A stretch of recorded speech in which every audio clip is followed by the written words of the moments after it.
I never thought I'd see the day when Marcus Sullivan would be forced to sit down and listen to me speak, but there I was, walking into that glittering ballroom at the downtown Marriott in Chicago, wearing a tailored navy suit that cost more than his monthly salary, holding the title of Chief Executive Officer while he sat there at table 7, his face slowly draining of color as he realized who I was. My name is Rebecca Chen, and this is the story of how the man who laughed in my face when I was 16 years old had to watch me become his boss 20 years later. It started on a humid August evening in 1998, right here in Chicago, in the cramped living room of our two-bedroom apartment in Bridgeport. My parents had invited Marcus over for dinner because he was some big-shot regional manager at Patterson Industries, the manufacturing company where my father worked as a machine operator. Dad thought it would be good for me to meet someone successful, someone who could maybe give me advice about my future since I'd just told them I wanted to study business and one day run my own company. I remember the smell of my mother's dumplings filling the apartment, the sound of the elevated train rumbling past our window, and the way Marcus sat on our worn couch with his legs spread wide like he owned the place. My father, David Chen, was so proud that evening, his eyes shining as he introduced me to Marcus. Dad had immigrated from Taiwan in 1979 with nothing but a technical diploma and determination, working his way up from cleaning floors to operating complex machinery at Patterson Industries. He believed in America, believed in hard work, believed that his daughter could achieve anything. When he told Marcus about my dreams, about how I wanted to get my MBA and climb the corporate ladder, Marcus actually laughed. Not a polite chuckle, but a full-throated, condescending laugh that made my mother stop mid-step on her way from the kitchen. He looked right at me with these cold blue eyes and said, "Sweetheart, girls like you don't become CEOs. You're better off learning to be a good secretary, or maybe marrying someone who's already successful. Business leadership isn't for people like your family. No offense, David, but you've got to be realistic about where you come from." The words hung in the air like smoke. My father's face fell, his shoulders slumping forward in a way I'd never seen before. My mother, Lynn, gripped the serving tray so hard her knuckles turned white. I was 16 years old, sitting there in my thrift store jeans and a t-shirt from the Gap that I'd saved 3 months of allowance to buy, and something inside me crystallized into pure determination. If you're finding this story compelling so far, I really hope you'll consider subscribing to this channel. We're working toward reaching 1,000 subscribers, and your support means everything. Just click that subscribe button below, and you'll be helping this community grow. Now, let me tell you what happened next, because that night changed the entire trajectory of my life. After Marcus left, my father sat at our kitchen table for 2 hours without speaking. My mother cleaned dishes that were already clean, her movement sharp and angry. I went to my room and pulled out a notebook, and I wrote down Marcus Sullivan's name at the top of the page. Underneath it, I wrote my goals. Bachelor's degree in business administration. MBA from a top 10 school. Director position by 30. Vice president by 35. CEO by 40. I knew even then that it was audacious, maybe even impossible for a girl from Bridgeport whose parents could barely afford her college application fees. But Marcus had lit something inside me that wouldn't go out. I worked like I'd never worked before. My senior year of high school, I took every advanced placement course available, studied until 2 in the morning most nights, and worked weekends at a local grocery store to save money for college. I applied to 15 universities and got into Northwestern on a combination of scholarships, grants, and student loans that would take me 15 years to pay off. My parents couldn't contribute much financially, but what they gave me was something Marcus could never understand. They gave me their belief, their endless encouragement, their willingness to sacrifice their own comfort so I could have opportunities they never had. My mother worked double shifts as a seamstress in Chinatown. My father took on overtime every chance he could get. Northwestern was intimidating at first. I was surrounded by kids who'd gone to private schools, who had parents who were doctors and lawyers and executives, who talked about summer homes and ski trips to Colorado like they were normal things everyone did. I lived in the cheapest dorm, survived on ramen and whatever free food I could find at campus events, and studied in the library until they kicked me out at closing time. But I graduated magna cum laude in 2002, and I'll never forget my father's face at the commencement ceremony, tears streaming down his cheeks as I walked across that stage. Getting into Harvard Business School 2 years later felt like winning the lottery. I'd spent those 2 years working at a consulting firm in Chicago, barely making enough to cover my studio apartment in Logan Square and my student loan payments, but I'd learned everything I could about corporate strategy, about how businesses operated, about what separated good leaders from great ones. Harvard was even more intense than Northwestern. The competition was brutal. The workload was crushing. There were nights I called my mother crying, telling her I wasn't sure I could do it, and she would remind me in Mandarin that our family didn't give up, that we'd survived worse than difficult coursework, that I had something to prove. I graduated from Harvard in 2008, right as the financial crisis was destroying the economy. Job offers that had been plentiful suddenly vanished. Companies were laying off employees, not hiring them. I sent out over 200 applications and got maybe 10 interviews. I was living back in my parents' apartment in Chicago, sleeping in my childhood bedroom, feeling like maybe Marcus had been right all along. But then Patterson Industries, the same company where my father still worked, posted an opening for a junior strategic analyst. I almost didn't apply because the thought of working at the same place as Marcus made my skin crawl, but my father convinced me that I should never let pride get in the way of opportunity. I got the job, and I spent my first week terrified that I'd run into Marcus in the hallway.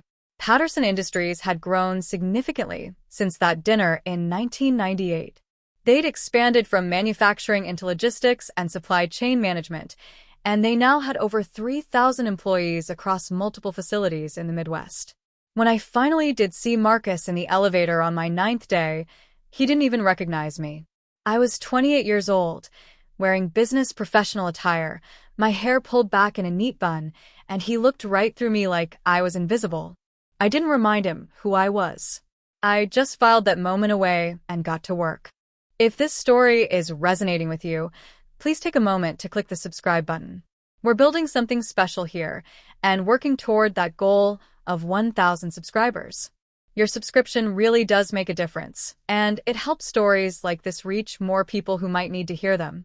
The next decade of my life was a blur of 18-hour days, strategic presentations, late-night crisis management calls, and slowly climbing the corporate ladder. I started as a junior analyst, became a senior analyst within 2 years, moved into management by 32, and made director of strategic operations by 34. Every promotion felt like a small victory, another rung up the ladder, another step closer to the goal I'd written in that notebook when I was 16. My father had retired by then, finally able to rest after 40 years of hard labor, and he'd show up at my office sometimes with lunch, just to sit in the lobby and watch employees walk by, proud that his daughter worked in the corporate tower. Marcus was still at Patterson Industries, but our paths rarely crossed. He was Senior Vice President of Manufacturing Operations, running his division with the same arrogance I remembered from that night in my parents' apartment. I heard stories about him from colleagues, how he took credit for other people's work, how he was dismissive of women in leadership, how he had a reputation for inappropriate comments at company events. Several women had filed complaints with HR over the years, but Marcus had connections with the old guard on the board, and nothing ever stuck. It made my blood boil, but I focused on my own work, on building my reputation as someone who delivered results, who treated people with respect, who saw potential in others that they sometimes couldn't see in themselves. In 2017, Patterson Industries hired a new CEO from outside the company, a woman named Catherine Rodriguez who had a reputation for transforming struggling organizations. She'd worked at General Electric and IBM, and she came to Patterson with a mandate from the board to modernize everything: our processes, our technology, our leadership culture. I was director of strategic operations at that point, running a team of 50 people, and Catherine called me into her office about a month after she started. I was nervous, thinking maybe I'd done something wrong, but she just wanted to talk. She'd reviewed my performance history, read my strategic analyses, and asked me about my vision for the company. We talked for 3 hours that day. I told her what I saw as Patterson's biggest weaknesses: our outdated technology infrastructure, our failure to invest in employee development, our difficulty attracting younger talent. I also told her about our strengths, our loyal workforce, our strong relationships with manufacturing partners, our established brand in the Midwest. Catherine listened to everything, taking notes, asking sharp questions, and at the end of the conversation, she said something I'll never forget. She said, "Rebecca, I think you see this company more clearly than anyone else in leadership. I'm going to be watching your career very closely." Within 6 months, she promoted me to Vice President of Corporate Strategy. It was a huge jump, and it came with a seat at the executive table, which meant I was suddenly in meetings with all the senior vice presidents, including Marcus Sullivan. The first time I walked into that executive conference room on the 20th floor, Marcus did a double take. He still didn't quite remember who I was, but he clearly wasn't happy about a woman in her mid-30s suddenly being his peer.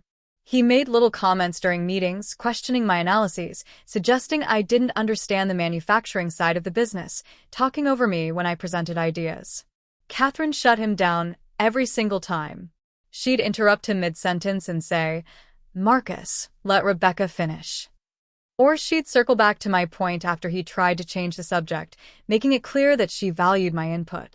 I could see the frustration building in him, the way his jaw would clench, the way he'd gather his papers aggressively when meetings didn't go his way. Other executives started noticing too. They saw that Catherine trusted my judgment, that my strategies were working, that the initiatives I proposed were improving our bottom line. Please, if you're enjoying this story and you want to see more content like this, take a second to hit that subscribe button. We're working hard to reach 1,000 subscribers, and your support helps us continue creating these stories. It's quick, it's free, and it really helps the channel grow. In 2019, Catherine called me into her office again, but this time the conversation was different. She told me she'd been diagnosed with stage 3 breast cancer and would need to step down as CEO to focus on treatment. She was emotional, talking about how much she wished she could stay, how she believed Patterson Industries was on the cusp of something great. Then she looked at me and said, "I've been talking to the board about succession planning. I've recommended you as interim CEO while I'm on medical leave, with the understanding that if you perform well, you could be appointed permanently." I couldn't breathe. I was 39 years old. I'd be one of the youngest CEOs in the company's history, and certainly the first Asian American woman to hold the position. Catherine saw my shock and smiled. She said, "You earned this, Rebecca. You've earned every step you've taken. Don't let anyone make you doubt that." The board approved her recommendation the following week, and I was named interim CEO effective immediately. The announcement sent shockwaves through Patterson Industries. I was suddenly managing a company with 3,000 employees and annual revenue exceeding $500 million. The first few months were terrifying. I dealt with a supply chain crisis that threatened to shut down production. I had to negotiate a new contract with our largest union. I implemented a technology overhaul that some executives said was too expensive and risky. But I also listened to people at every level of the organization, from machine operators like my father had been to senior executives. I made decisions based on data and long-term strategic thinking, not politics or personal relationships. 6 months into my interim role, the board made it official. I was named CEO of Patterson Industries. My parents came to the announcement, both of them crying openly as I gave my speech to the assembled company. My father kept saying, "I can't believe it, I can't believe it," over and over. My mother held my hand so tightly afterward that I lost circulation in my fingers. I thought about that night in our apartment in Bridgeport, about Marcus's laugh, about my father's deflated expression, and I felt this profound sense of completion. But the story doesn't end there, because 3 months after I became CEO, the company decided to throw a retirement dinner for Marcus Sullivan. He turned 65 and was finally leaving Patterson Industries after 43 years. The event was scheduled for Friday evening at the downtown Marriott, the same hotel where Patterson held all its major corporate events. Normally, the CEO wouldn't attend retirement dinners for individual executives. We had too many people retiring to make that feasible, but Marcus's assistant had specifically requested my presence on the invitation. I almost declined. The thought of spending an evening celebrating a man who'd been dismissive and occasionally hostile throughout my rise in the company wasn't appealing. But then I talked to my father about it. He said, "You should go. Not for him, but for you. You should walk in there as the CEO and show him that he was wrong. Not to be cruel, but to demonstrate that his view of the world was limited and incorrect." So I RSVP'd yes, and I spent that whole week thinking about what I wanted to say, whether I should acknowledge our history, whether I should be gracious or honest. The night of the dinner, I wore a navy suit from Hugo Boss that I'd bought specifically for the occasion, paired with pearl earrings my mother had given me when I made VP. I had my hair styled at a salon in the Loop, and I wore heels that made me stand 5'9" instead of my natural 5'5". I wanted to look powerful because I wanted to feel powerful. When I arrived at the Marriott, the ballroom was already half full. There were probably 200 people there, Marcus's colleagues from over 4 decades, old friends, family members. His wife was there, a pleasant-looking woman who ran the coat check at a theater downtown. His 3 adult children were there with their families. Your support means the world to this channel. If you haven't already, please click that subscribe button and help us reach our goal of 1,000 subscribers. It's a small action that makes a big difference, and it helps us keep sharing these real stories with you. I didn't make a big entrance. I just walked in quietly and found the table where senior executives were seated. The room was decorated with photos of Marcus throughout his career. Young Marcus in the 1970s with giant sideburns and a wide tie, middle-aged Marcus shaking hands with various Patterson CEOs, recent Marcus standing in front of machinery at our facility in Rockford. There was a slideshow playing on screens around the room, showing highlights of his career, testimonials from colleagues, photos of his family. It was the kind of send-off Patterson gave to long-term employees who'd made significant contributions. I sat down at my table and made small conversation with the other executives, but I kept glancing over at table 7 where Marcus sat with his wife and children. He looked older than I remembered, his hair completely white now, his face more lined, his shoulders slightly stooped. He was laughing at something one of his sons said, drinking what looked like bourbon, completely relaxed and happy. He hadn't noticed me yet, and I wondered when the realization would hit him. The dinner service started, some kind of chicken dish with green beans and mashed potatoes that tasted like every other corporate event meal I'd ever eaten. People clinked their glasses and made toasts. Marcus's old colleagues told stories about his early days at Patterson, about practical jokes and close calls with safety inspectors, about the time he saved the company money by redesigning a manufacturing process. They were genuinely fond of him, and I could see why. If you were part of his in-group, if you were a guy who liked sports and bourbon and crude jokes, Marcus could probably be charming. But I also knew what he was like to people he considered beneath him, people who didn't fit his narrow definition of what a leader should look like. After dinner, the formal program began. The current senior vice president of manufacturing, a man named Tom Delgado, who'd replaced Marcus in his old role, gave a speech about Marcus's contributions. He talked about Marcus's dedication, his institutional knowledge, his loyalty to Patterson Industries. Then he said, "And now, we're honored to have our CEO, Rebecca Chen, say a few words about Marcus's legacy." The room applauded politely as I stood up and walked to the podium. That's when I saw Marcus's face change. He'd been smiling, half listening to Tom's speech, but when my name was announced and he watched me walk to the front of the room, confusion flickered across his features. Then recognition. Then something that looked like disbelief. His mouth actually fell open slightly. One of his daughters whispered something to him, probably asking if he was okay. I reached the podium and adjusted the microphone, taking my time, letting the moment breathe. I started by saying, "Good evening, everyone. For those of you who don't know me, my name is Rebecca Chen, and I've been CEO of Patterson Industries for about 9 months now. Before that, I was Vice President of Corporate Strategy, and before that, Director of Strategic Operations, and before that, I worked my way up through various analyst and management positions over 12 years.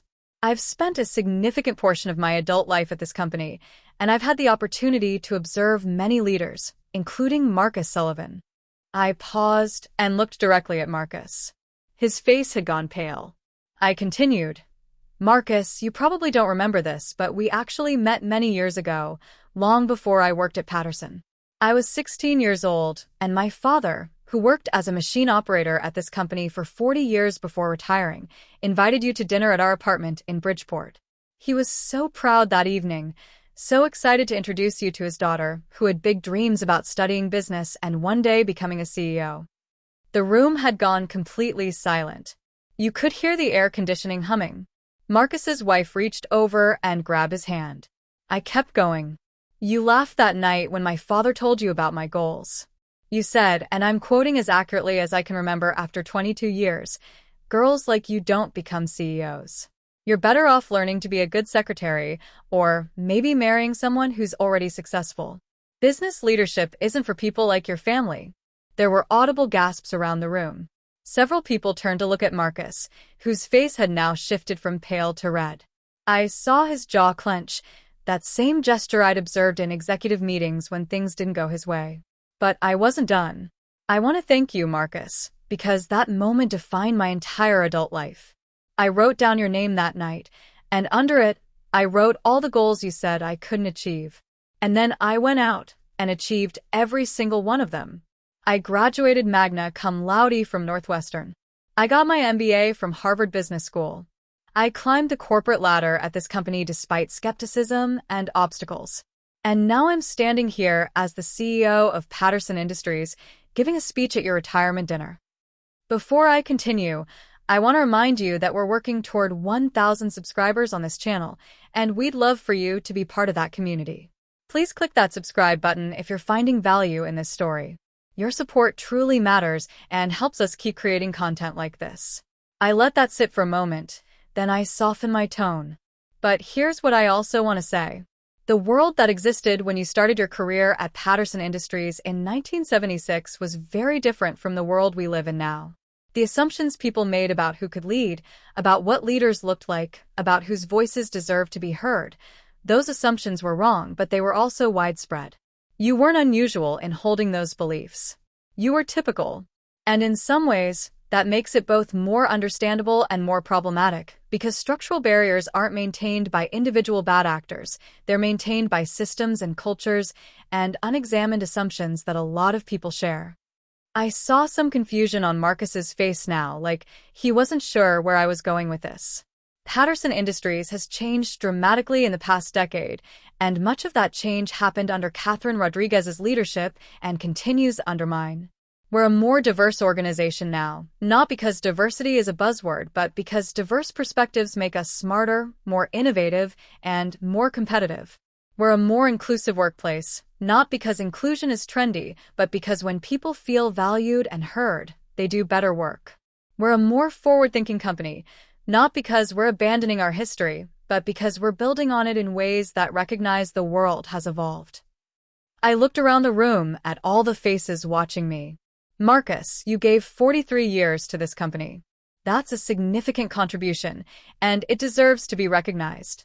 You were part of building Patterson into what it is today. But I also hope you understand that your perspective about who could lead, about what kinds of people were capable of achieving certain goals, was limited by your own experiences and biases. I hope you've learned over the years, as many people have, that talent and capability exist in places you might not have expected to find them. Then I did something I hadn't planned to do. I shared a story about my father. David Chun, my dad, worked on the manufacturing floor here for 4 decades. He started in janitorial services and worked his way up to operating some of your most complex machinery. Marcus, you worked alongside people like my father for years, but I wonder if you ever really saw them. I wonder if you knew that my dad taught himself English by watching public television at night after 12-hour shifts.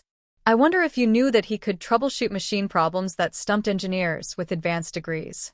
I wonder if you knew that he raised a daughter who would one day run the company you both worked for, and that he did it with grace and dignity and an unshakable belief that America was a place where hard work and talent could overcome prejudice and limited thinking. My voice cracked slightly on that last part, and I saw my parents in the back of the room. I hadn't told them I was going to do this. They'd come to the dinner because my father knew Marcus and wanted to pay his respects, despite everything. My mother had tears running down her face. "So, Marcus, I wish you well in your retirement. I hope you enjoy time with your family.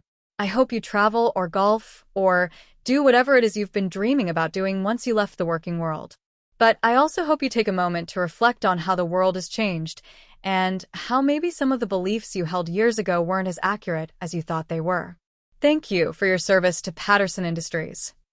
The applause was scattered and confused at first, but then it built. Some people stood up, mostly younger employees and women who'd clearly connected with what I'd said. Others remained seated, looking uncomfortable or upset. Marcus just sat there, his face unreadable now, his hands folded on the table in front of him.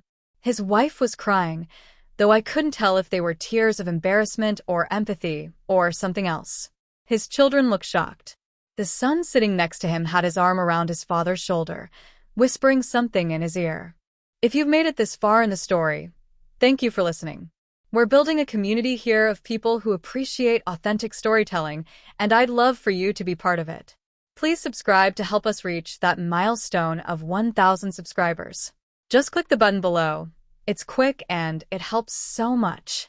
I walked back to my table, my heart pounding so hard I thought everyone could hear it. The executive sitting next to me, the CFO named Patricia Warren, leaned over and whispered, "That took courage. I'm glad you said it." The rest of the evening was awkward. People didn't quite know how to act. Some came up to me during the reception afterward to thank me for my honesty. Others avoided me entirely. Marcus left early with his family, not staying for the cake or the final toasts. I saw him walk past my table on his way out, and for just a moment, our eyes met. I couldn't read his expression, anger, maybe, or shame, or just exhaustion. He didn't say anything. He just kept walking. The next week, I got a letter delivered to my office. It was handwritten on lined paper, the kind you'd buy at a drugstore. The handwriting was shaky, but legible. It was from Marcus Sullivan. The letter was 3 pages long, and I must have read it a dozen times trying to decide how I felt about it. He started by saying he'd spent the weekend thinking about what I'd said at his dinner, and that it had been difficult to hear, but probably necessary. He acknowledged that he'd made assumptions throughout his career about who could lead and who couldn't, and that those assumptions were based on the world he'd grown up in, a world where men ran companies and women were secretaries, where white people held power and everyone else worked for them. He wrote, "I know that's not an excuse. I know the world was changing even when I was young, and I could have changed with it. I chose not to because it was comfortable to maintain the status quo, because it benefited me to keep things the way they were. I'm sorry for what I said to you and your father that night."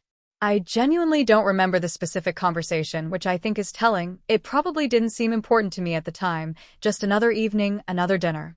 But it clearly mattered to you, and it should have mattered to me that I was discouraging a young person from pursuing their dreams. He went on to say that he talked to his daughter about my speech, and she told him stories about her own experiences in corporate America, being talked over in meetings, having her ideas credited to male colleagues, being asked to take notes instead of lead projects despite having more experience than the men in the room. He wrote, "I never saw it because it didn't happen to me. That's the luxury of privilege, I suppose. You don't notice the barriers when you're not the one running into them." The letter ended with this: "I don't expect forgiveness, and I'm not asking for us to be friends. But I want you to know that I've been wrong about a lot of things, and I'm grateful that people like you had the courage and determination to prove people like me wrong. Congratulations on your success. You earned it despite people like me, not because of us. I hope Patterson Industries thrives under your leadership." I kept that letter in my desk drawer. I didn't respond to it because I wasn't sure what to say. Part of me appreciated his honesty and willingness to reflect on his biases. Part of me was angry that it took him 65 years and public embarrassment to examine his beliefs. Part of me wondered if he'd really changed or if he just felt bad about being called out. Human beings are complicated. Growth is messy. Sometimes people do learn, even late in life, even when it's uncomfortable. Patterson Industries has continued to evolve under my leadership. We've increased our revenue by 30% in the past year. We've expanded into new markets in the Southwest and the Pacific Northwest. We've invested heavily in employee development programs, creating pathways for people without college degrees to move into management roles based on demonstrated skill and potential. We've implemented pay equity audits to ensure we're compensating people fairly regardless of gender or race. We've created mentorship programs that pair experienced leaders with emerging talent from underrepresented backgrounds. I still think about that night in my parents' apartment sometimes, about the girl I was at 16 and the woman I became. I think about all the people who believed in me when it would have been easier to believe Marcus's version of reality. I think about my parents working multiple jobs to help pay for my education. I think about Catherine Rodriguez taking a chance on me and advocating for my promotion, even when it was unconventional. I think about the colleagues who supported me, who amplified my voice in meetings, who shared credit generously, who understood that lifting others up doesn't diminish your own achievements. Please consider subscribing to this channel if you haven't already.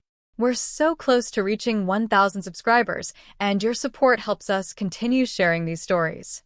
Every subscription matters and helps build this community of people who believe in authentic storytelling. The business world still has a long way to go in terms of equity and inclusion. There are still too many barriers for people from working-class backgrounds, for women, for people of color, for anyone who doesn't fit the traditional mold of what leadership is supposed to look like. But progress is happening. It's slow and uneven and sometimes frustrating, but it's happening. Every time a company promotes someone who doesn't look like their previous leaders, it opens a door for others. Every time someone challenges the status quo and succeeds, it expands the boundaries of what seems possible. My father passed away 2 years ago, at 78 years old.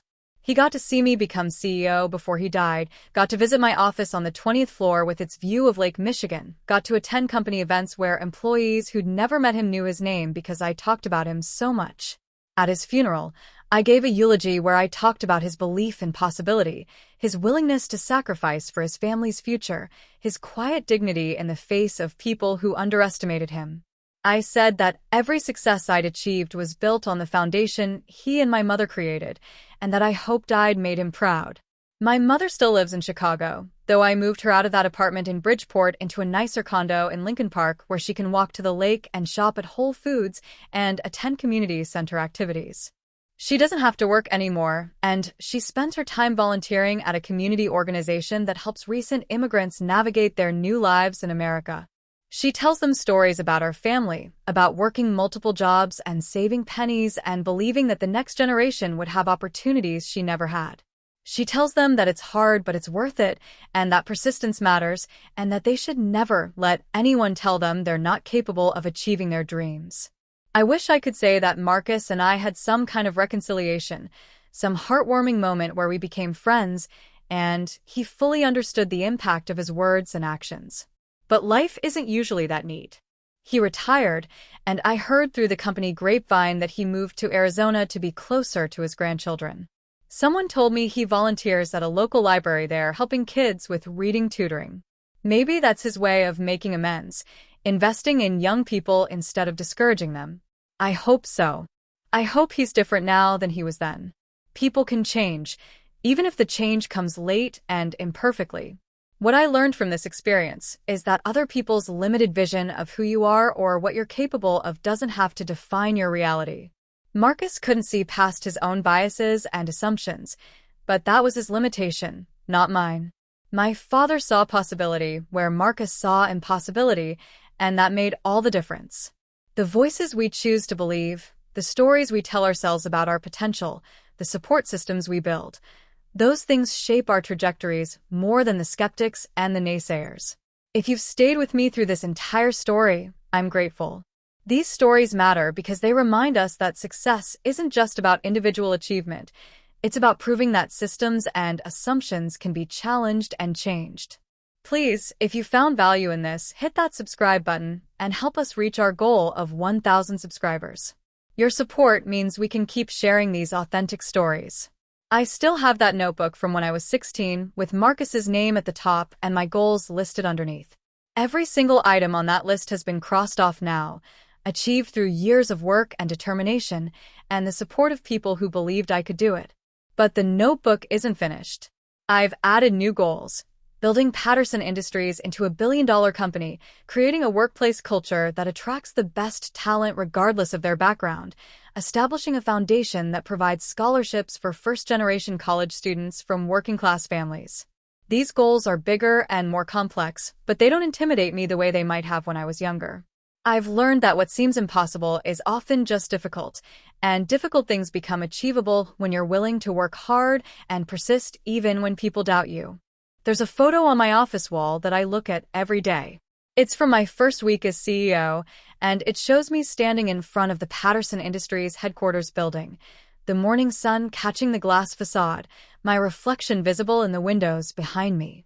My father took that photo on his phone, his hands shaking slightly because he was so emotional.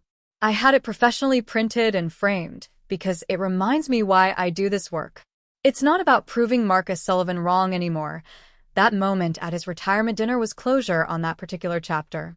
It's about proving that a different kind of leadership is possible, that companies can be successful while also being ethical and inclusive, that the next generation of 16-year-old kids with big dreams and limited resources can see themselves in positions of power and influence.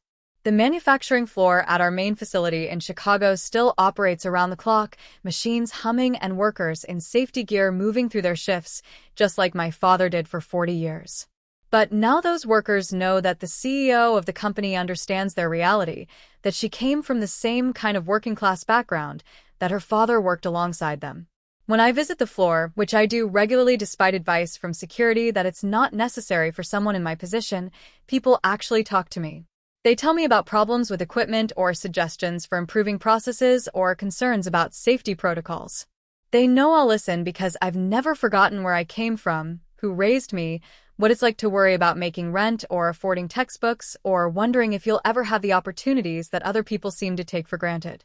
Leadership isn't about being the smartest person in the room or having all the answers or never making mistakes.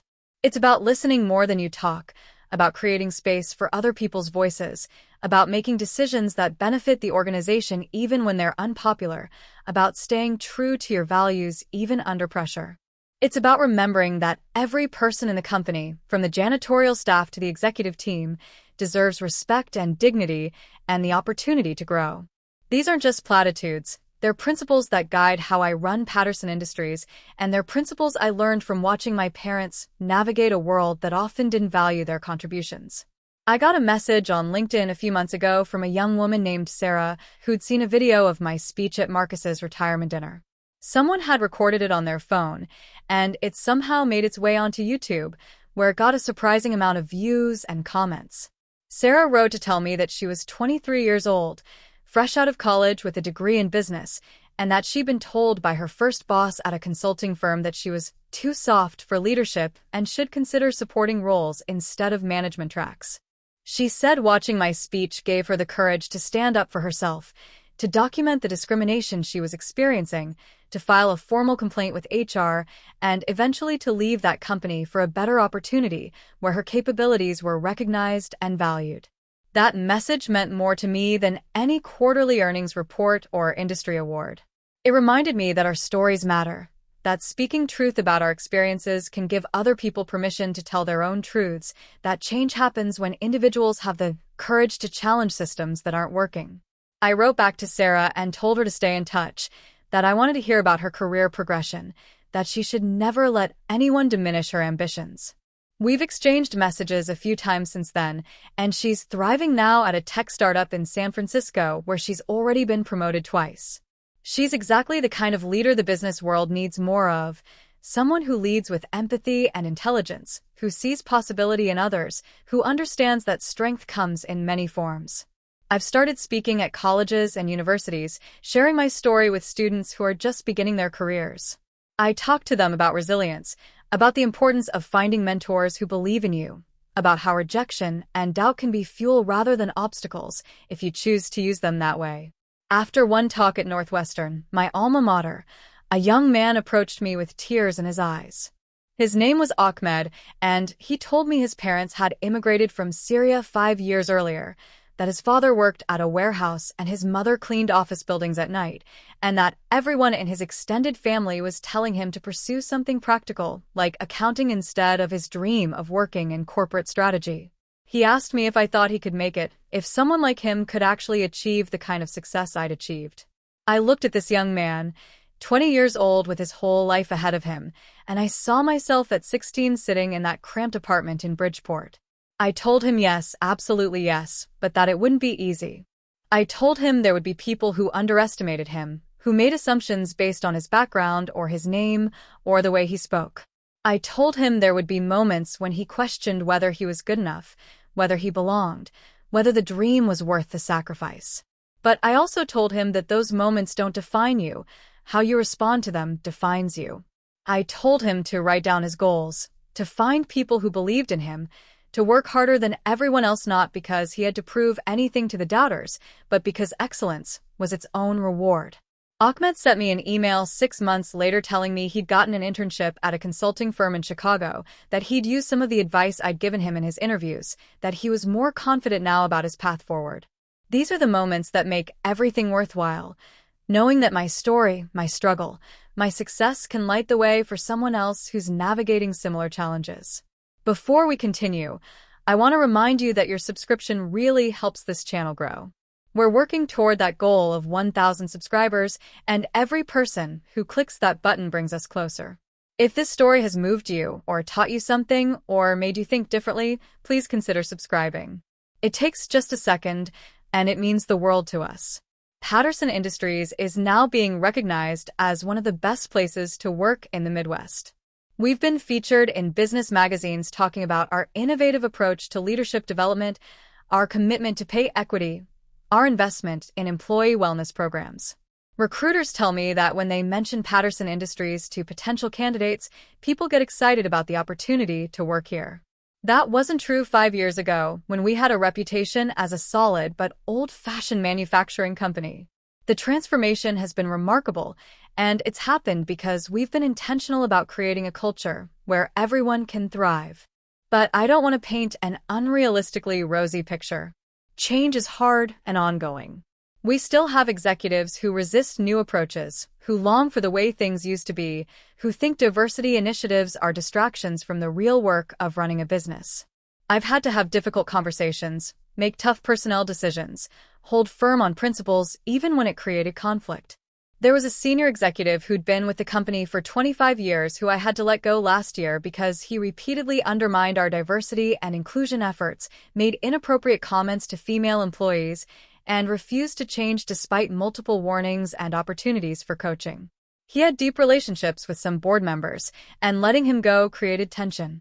But I knew that if I didn't follow through on our stated values, if I allowed senior leaders to behave in ways that contradicted our principles, then everything we said about being a different kind of company was just empty rhetoric. The board supported my decision, but it wasn't unanimous. There were members who thought I was being too aggressive, moving too fast, alienating people who had institutional knowledge and long tenure. I had to make the case over and over that institutional knowledge is valuable, but not if it comes with behaviors that create hostile work environments for other employees. I had to show them data about employee engagement scores, about retention rates, about how our culture was directly impacting our ability to recruit and keep talented people. Gradually, even the skeptical board members came around as they saw the results: improved financial performance, higher employee satisfaction, better recruitment outcomes, positive media coverage that enhanced our brand. My mother tells me sometimes that I work too much, that I need to find balance, that success means nothing if you don't have time for relationships and rest and joy. She's right, of course. The intensity required to climb the corporate ladder and then lead a company of this size has taken a toll on my personal life. I've never married, never had children, prioritized career over almost everything else for 2 decades. Sometimes I wonder what I've sacrificed for this success, whether the trade-off was worth it. But then I think about Sarah and Ahmed and the hundreds of other people whose lives have been positively impacted by the changes we've made at Patterson Industries, and I feel like my choices have had meaning beyond my individual happiness. I've been dating someone for the past year, a man named Daniel, who's an architect here in Chicago. We met at a charity fundraiser, and what I appreciate most about him is that he has his own successful career, his own passions, his own identity that exists completely separately from my role as CEO. He doesn't want anything from me except companionship and conversation and occasional dinners when my schedule permits. He listens when I talk about work challenges without trying to solve them or minimize them. He makes me laugh. He reminds me that I'm Rebecca the person, not just Rebecca the CEO. We're taking things slowly because my schedule is unpredictable and demanding, but it's nice to have someone in my life who sees me as a whole human being rather than just a professional achievement. My mother loves Daniel, of course. She's been hoping for years that I'd find a partner, give her grandchildren, create a family life that looks more traditional than my current existence of board meetings and business travel and late nights at the office. I've tried to explain to her that my life makes me happy, that I've built something meaningful, that not everyone needs to follow the same path. But she's a mother, and mothers worry. She wants me to have the kind of support system she and my father created together, the partnership that allowed them to survive difficult circumstances and build a good life for their family.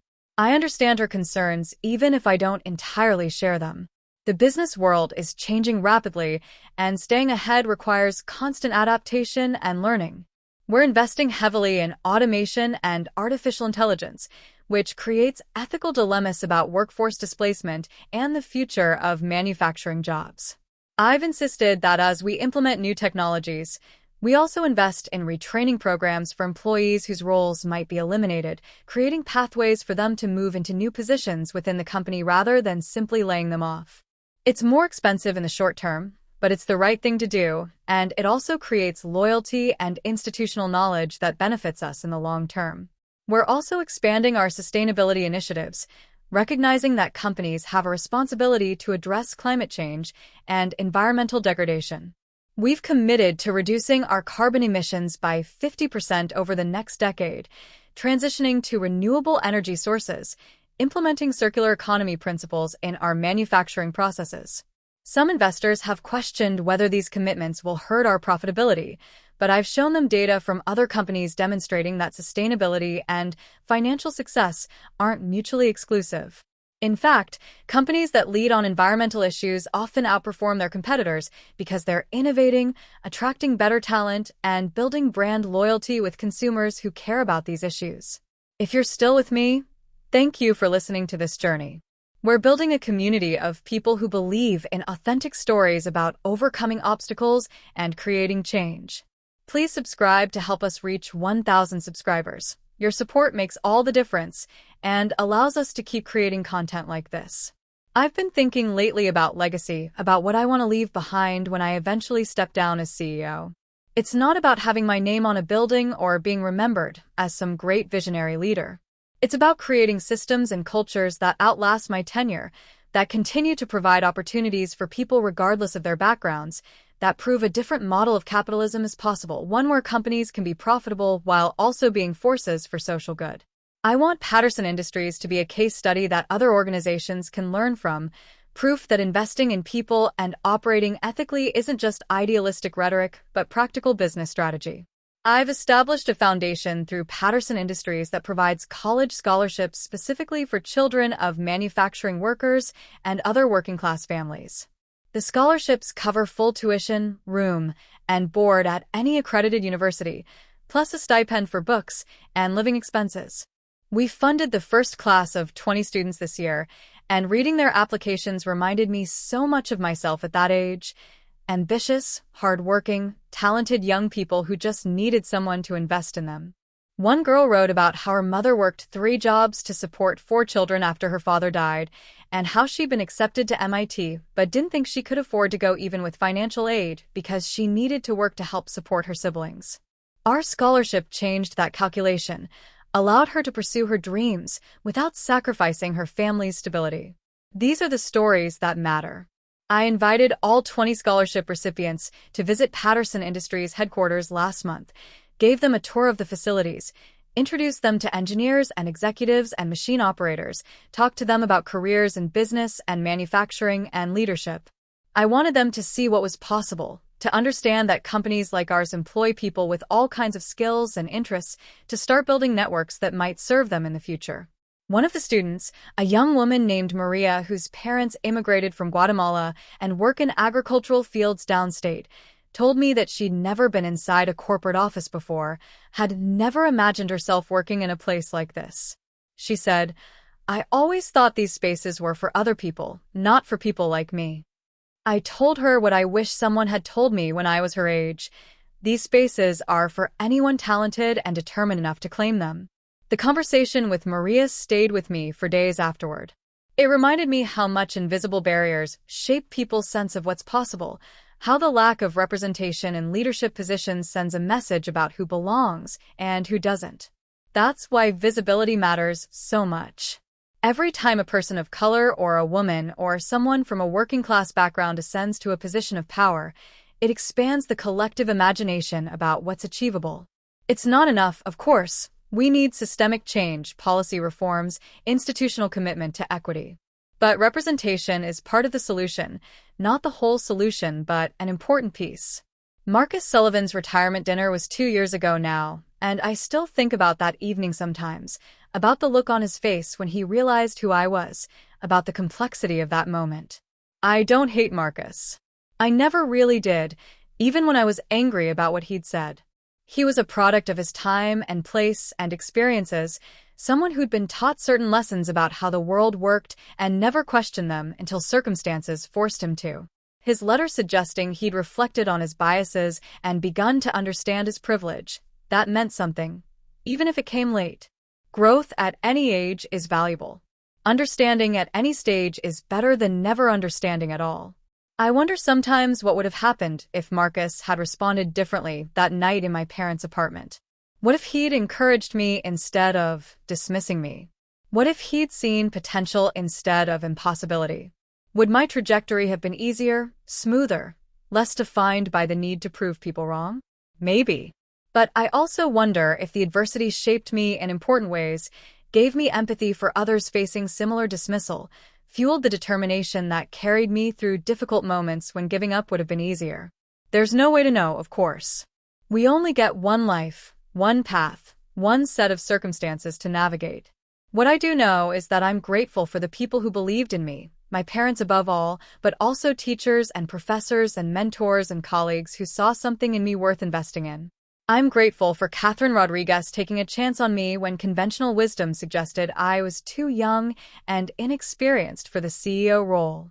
I'm grateful for the board members who supported my leadership even when I made controversial decisions. I'm grateful for employees at every level of Patterson Industries who've embraced our culture changes and contributed their talents and perspectives to building something better than what existed before.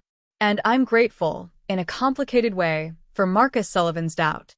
It gave me something to push against, a clear vision of what I didn't want to become, motivation during moments when my own self-doubt threatened to overwhelm me. Sometimes the people who hurt us or limit us end up teaching us the most important lessons, not through their wisdom, but through their failures. Marcus taught me that other people's limited vision doesn't have to constrain your reality, that being underestimated can be an advantage if you use it as fuel rather than accepting it as truth. We're so close to reaching that goal of 1,000 subscribers, and I'd love for you to be part of this community we're building. If this story resonated with you, if it made you think about your own journey or inspired you to keep pushing toward your goals despite obstacles, please click that subscribe button. It helps us continue sharing these authentic stories with more people. Patterson Industries celebrated its 75th anniversary last month, and as part of the celebration, we created a historical exhibit in the lobby of our headquarters showcasing the company's evolution over the decades. There are photos from the 1940s when the company was founded, images of the manufacturing floor from different eras, profiles of key leaders, and innovations that shaped our trajectory. We included a section on our recent transformation, highlighting our diversity and inclusion initiatives, our sustainability commitments, our scholarship program. And we included a wall where current employees could share their stories about what Patterson Industries means to them. I spent an hour reading those stories the day we unveiled the exhibit. Machine operators wrote about feeling respected and valued, about having opportunities for advancement they never expected. Women in leadership roles wrote about the difference it makes to work in an environment where their voices are heard and their contributions recognized. Immigrants wrote about finding a workplace that appreciated their unique perspectives and life experiences. Parents wrote about work-life balance policies that allowed them to be present for their families while still building careers. It was powerful and humbling to see how the changes we'd implemented had impacted real people's lives in tangible ways. One story particularly moved me. It was from a man named Carlos who'd started at Patterson Industries 30 years ago as a janitor, worked his way up to machine operator, and recently been promoted to floor supervisor. He wrote about watching the company change over his 3 decades of employment, about times when he'd felt invisible and undervalued, about the shift that happened when I became CEO. He said, "For the first time in my career, I feel like the people at the top actually see people like me, understand where we come from, care about our success. It makes me proud to work here in a way I wasn't always proud before." Reading Carlos's words, I felt like everything I'd worked for, every difficult decision I'd made, every conflict I'd navigated, had been worth it. The business metrics matter, of course. Shareholders care about revenue growth and profit margins and return on investment. But at the end of the day, companies are collections of human beings spending significant portions of their lives working together toward common goals. If we can create environments where those human beings feel valued and respected and have opportunities to grow, we're not just building successful businesses, we're building better societies. That's not naive idealism. That's practical recognition that human capital is our most important asset, and investing in people pays dividends that extend far beyond quarterly earnings reports. I've been invited to speak at conferences about leadership and corporate culture, and I always tell the same story about that night in Bridgeport when Marcus Sullivan laughed at my dreams. I tell it not to shame him, but to illustrate how casual dismissal from people in positions of power can either destroy potential or ignite determination. I talk about the responsibility leaders have to see possibility in others, to create opportunities rather than gatekeep them, to understand that talent exists in places we might not think to look if we're only looking at people who resemble ourselves. I challenge other CEOs to examine their own biases, to look at their leadership teams and ask whether they reflect the diversity of perspectives that make organizations stronger, to implement policies that create genuine equity rather than just talking about it. Some executives push back, argue that merit should be the only consideration in hiring and promotion decisions, suggests that focusing on diversity somehow compromises excellence. I always respond by pointing out that merit isn't objective. It's defined by whoever holds power, and those definitions have historically excluded huge portions of the population, not because those people lacked talent, but because the systems weren't designed to recognize their particular forms of excellence. I talk about my father, who could diagnose complex machinery problems but might not have performed well on traditional aptitude tests because English wasn't his first language and standardized testing favors certain cultural contexts. Was he less talented because he didn't fit conventional definitions of merit? Of course not. He was brilliant in ways that traditional credentialing systems didn't measure. The work of building more equitable organizations is never finished. There's always more to do. Always new barriers to identify and dismantle, always people whose voices still aren't being heard. I think about the manufacturing workers whose jobs might be eliminated by automation, and I worry about whether our retraining programs will be sufficient to help them transition to new roles. I think about climate change and whether our sustainability initiatives are ambitious enough given the urgency of the crisis. I think about income inequality and whether paying fair wages and providing good benefits is enough when the broader economic system concentrates wealth in ways that create massive disparities. These are big, complex problems that no single company can solve, but we have to try. We have to use whatever power and resources we have to bend the arc toward justice and sustainability and human flourishing. My mother tells me I sound like my father when I talk like this, that he always believed businesses had obligations beyond making money, that capitalism could be a force for good if conducted ethically and with concern for workers and communities. He never got to lead a company, never had the opportunity to implement his values at scale, but he planted those values in me.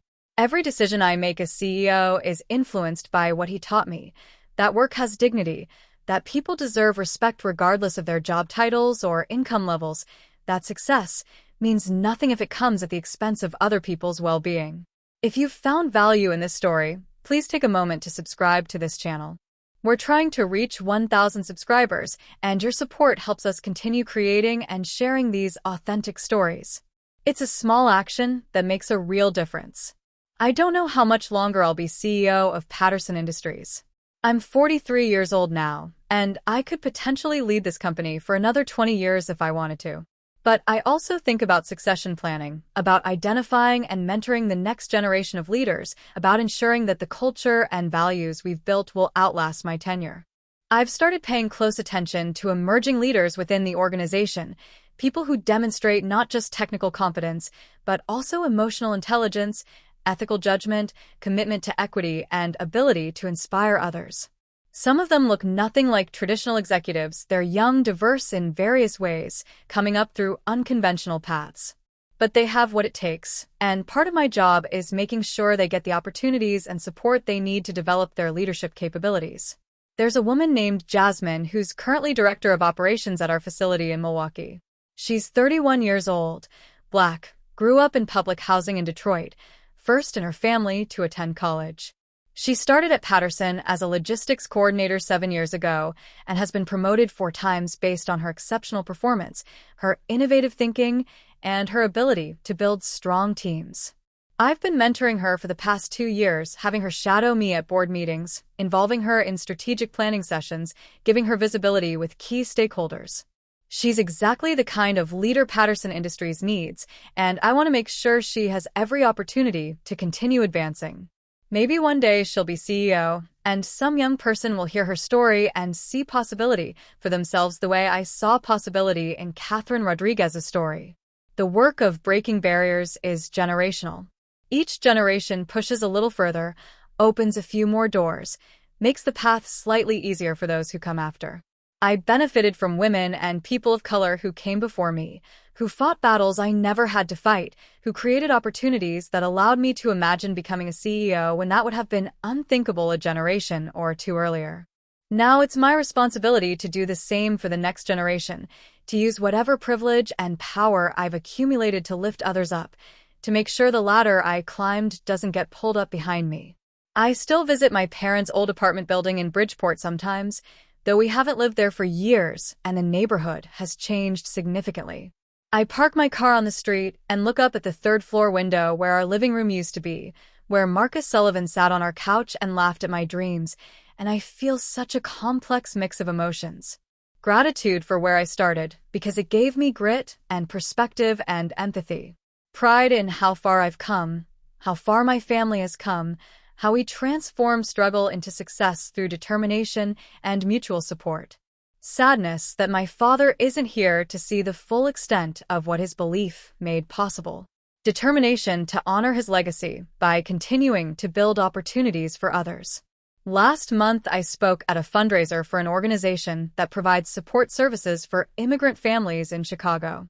I talked about my parents' journey, about the challenges they faced, about the contributions immigrants make to this country despite often being devalued and scapegoated. After my speech, dozens of people came up to share their own stories. Doctors driving taxis because their credentials weren't recognized in the United States, engineers working in restaurants because they couldn't afford recertification programs, parents working multiple low-wage jobs to ensure their children could access education and opportunity. Each story reminded me how much talent gets wasted in our society because we've created systems that advantage people from certain backgrounds while creating barriers for others.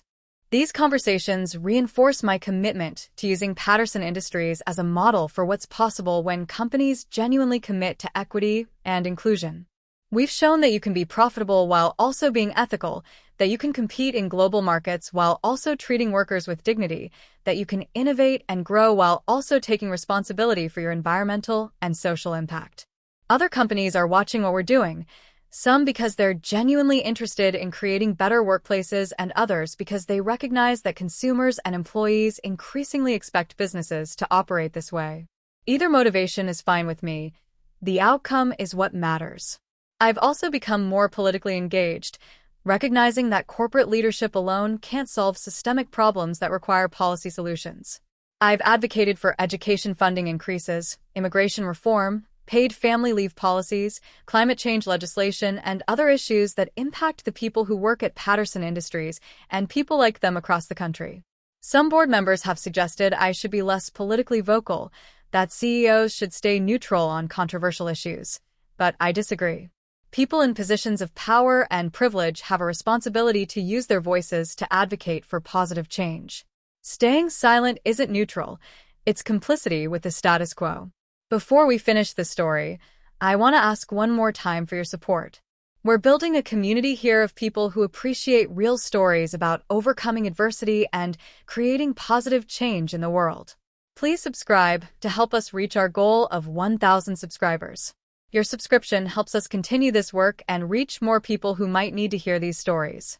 Looking back over my career, I can see how each challenge prepared me for the next one, how every obstacle I overcame made me stronger and more capable.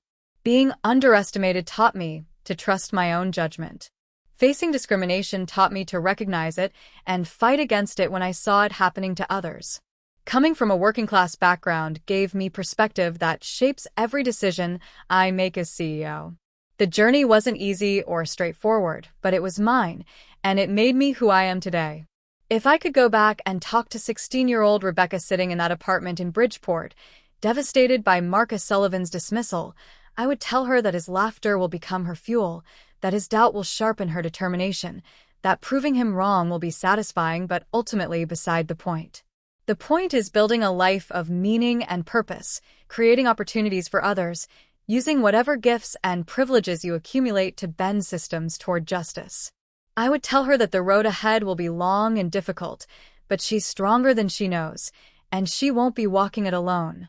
I would tell her to hold on to her parents' belief in her, to find mentors who see her potential, to work harder than everyone else not because she has anything to prove, but because excellence is its own reward. I would tell her that someday she'll walk into a ballroom as the CEO of Patterson Industries while Marcus Sullivan sits in the audience, confronting the limitations of his own vision, and that moment will be sweet, but not as sweet as all the moments that come after when she uses her position to create opportunities for people who remind her of herself. I would tell her that success isn't a destination but a journey, and the journey is about more than personal achievement. It's about lifting others as you climb. I would tell her that she'll make mistakes along the way, that leadership is messy and complicated and full of gray areas where there are no perfect answers. I would tell her to be kind to herself when she fails, to learn from her errors, to apologize when she hurts people, to stay humble even as she gains power. I would tell her that her parents' immigrant story is a source of strength, not shame, that her working-class roots are an advantage, not a liability, that everything about her background that Marcus Sullivan saw as disqualifying is actually what will make her an exceptional leader. Most of all, I would tell her to keep writing in that notebook, to keep setting audacious goals, to keep believing that she can achieve things that seem impossible from where she's standing now. Because she can. Because she will. Because 27 years later, she'll be sitting in a corner office on the 20th floor of Patterson Industries headquarters, looking out at Lake Michigan, leading a company of 3,000 people and writing the next chapter of a story that started with someone else's laughter but became something so much bigger than that moment of dismissal. This is my story, and I'm grateful you listened to all of it. Thank you for being here. Thank you for your time, and if you haven't already, please subscribe to this channel. We're almost at 1,000 subscribers, and every single subscription helps us continue sharing these authentic stories with the world. Click that button below, join this community, and let's keep building something meaningful together.